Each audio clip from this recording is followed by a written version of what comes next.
السلام عليكم ورحمة الله وبركاته. نحمده ونصلي على رسوله الكريم.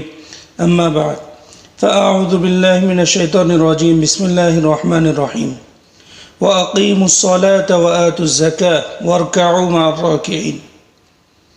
صدق الله العظيم. মহান রব্বুল আলামিনের দরবারে অসংখ্য শুকরিয়া যে মহান রব্বুল আলামিন আমাদেরকে সৃষ্টিকুলের শ্রেষ্ঠ জীব মানব রূপে সৃষ্টি করেছেন।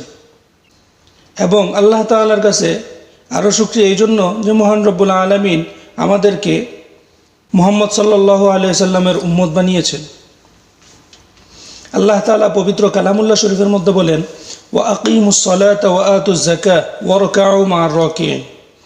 এই আয়াতে কারিমাটির অর্থ হচ্ছে ওয়া আকিমুস সালাহ, তোমরা নামাজ কায়েম করো, ওয়া আতুজ যাকাত, এবং যাকাত আদায় করো, ওয়ারকাউ মা'আর রাকিঈন, এবং রুকুকারীদের সাথে রুকু করো, অর্থাৎ জামাতের সাথে নামাজ আদায় করার দিকে এই আয়াতে কারিমার মধ্যে আল্লাহ তাআলা ইঙ্গিত দিয়েছেন। এ সম্পর্কে আল্লাহ রসুল সাল্লাল্লাহু আলাইহি সাল্লাম বিভিন্ন হাদিসের মধ্যে বিভিন্নভাবে বলেছেন নামাজের গুরুত্ব কতটুকু। এর মধ্যে একটি হাদিস যা না বললেই নয়, আবদুল্লাহ ইবনে মাকতুম নামক এক সাহাবী, যিনি অন্ধ ছিলেন কিন্তু তিনার বাড়ি ছিল মসজিদের পাশে।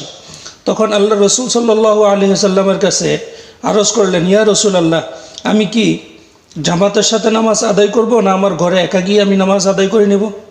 তখন আল্লাহর হাবিব সাল্লাল্লাহু আলাইহি সাল্লাম উত্তর দিলেন, তোমার কানে কি মসজিদের আজানের শব্দ তোমার কানে পৌঁছায়? তখন ওই সাহাবা বললেন যে হ্যাঁ, আমার কানে পৌঁছায়। তখন আল্লাহর হাবিব সাল্লাল্লাহু আলাইহি সাল্লাম বললেন, যদি তোমার কানে মসজিদের আজানের শব্দ পৌঁছায় তাহলে তোমার জন্য জামাতে নামাজ আদায় করতে হবে। এখানে আল্লাহ রসুল সাল্লাল্লাহু আলাইহি সাল্লাম একজন অন্ধ ব্যক্তিকেও জামাতে নামাজ পড়ার প্রতি নির্দেশ দিয়েছেন।